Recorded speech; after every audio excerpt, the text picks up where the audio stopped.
May have का use आप कब करेंगे? जब भी आपको किसी चीज की करने की संभावना पूरी ना हो, बट आपको ऐसा लगता है कि शायद ऐसा हो सकता है, पूरी श्योरिटी के साथ नहीं, बट कंफर्म नहीं है, बट आपको ऐसा लगता है कि हाँ ये काम हो सकता है, ऐसे सेंटेंसेस में आप मे हैव का यूज करेंगे। ऐसे सेंटेंसेस का स्ट्रक्चर होगा सब्जेक्ट प्लस मे हैव, और हैव आ जाने के बाद वर्ब का थर्ड फॉर्म ही लगेगा, तो हैव के बाद वर्ब का third form and then last में ऑब्जेक्ट। जैसे कि उसके पास शायद कार होगी, ऐसा बोलते ही उसके पास शायद कार होगी, तो ऐसे सेंटेंसेस में आप बोलेंगे he may have a car, he may have a car. अगला सेंटेंस है वह शायद खेल चुका होगा।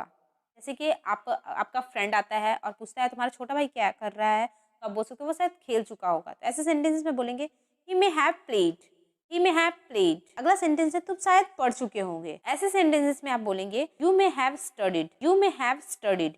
यहाँ पर वर्ब की थर्ड फॉर्म का यूज किया गया है क्योंकि हैव के बाद वर्ब आ रही है। नेक्स्ट मॉडल वर्ब है शुड। शुड का यूज तब किया जाता है जब कोई चीज चाहिए, जब किसी चीज की सलाह चाहिए। जैसे तुम्हें जाना चाहिए, तुम्हें आना चाहिए, तुम्हें पढ़ना चाहिए, तुम्हें सोना चाहिए।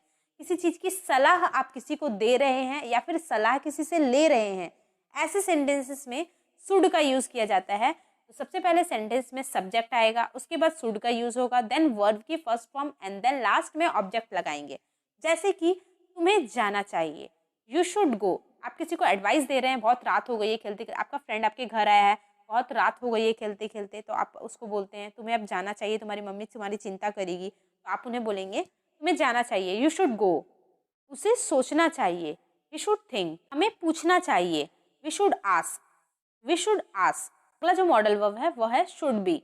शुड बी का यूज कब करते हैं? जब होना चाहिए या फिर रहा होना चाहिए, तब हम बोलते हैं शुड बी का यूज। और शुड का यूज मैंने क्या बताया?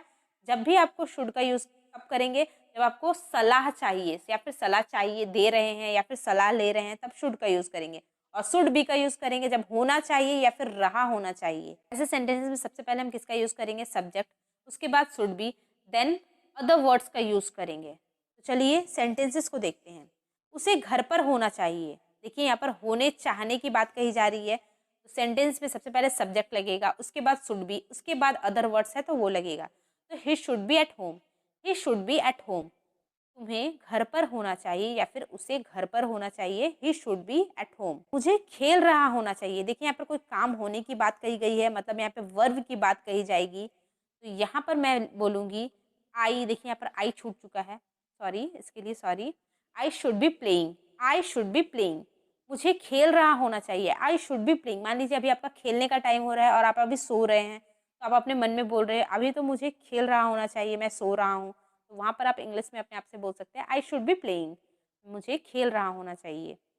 अगला जो सेंटेंस है वह है उसे पढ़ रहा होना चाहिए। तो ऐसे सेंटेंसेस में हम बोलेंगे she should be studying, she should be studying.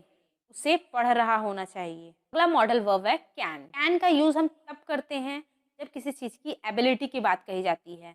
जैसे कि वह कर सकता है, हम आ सकते हैं, वह देख सकता है, ऐसे में आप कैन का यूज करेंगे।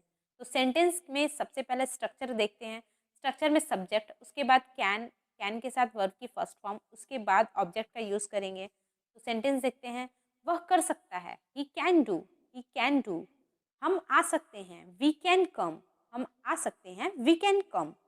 वह देख सकता है, he can watch. I hope कि आपको कैन का यूज समझ में आया हो। मस्ट बी का यूज तब करेंगे जब किसी भी सेंटेंस में अवश्य, जरूर या पक्का ऐसे वर्ड्स आपको देखने को मिल जाए, जरूर, पक्का या फिर अवश्य, तो वहां पर आप मस्ट बी का यूज करेंगे। और मस्ट का यूज कब करेंगे?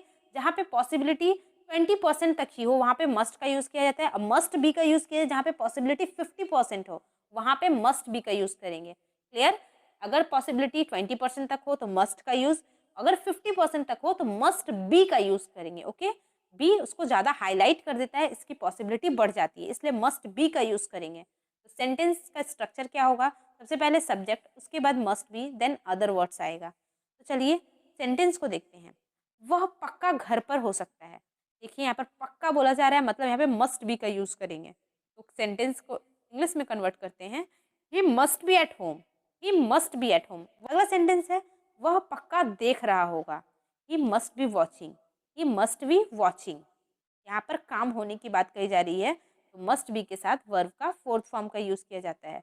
तो यहाँ पर मैं मस्ट बी के साथ वर्ब का फोर्थ फॉर्म का यूज़ की हूँ, मस्ट बी वॉचिंग। ठीक है, देखना को वॉचिंग बोलते हैं। अगला सेंटेंस है वह जरूर पढ़ रहा होगा। मान लीजिए कल उसका एग्जाम है, वो आप उसे कॉल कर रहे हैं, वो कॉल रिसीव नहीं कर रहा है, तो आप बोल रहे होंगे कि वह जरूर पढ़ रहा होगा इसलिए मेरा फ़ोन नहीं उठा रहा है। तो आप उसे इंग्लिश में बोलेंगे he must be studying, that's why he is not picking up my phone.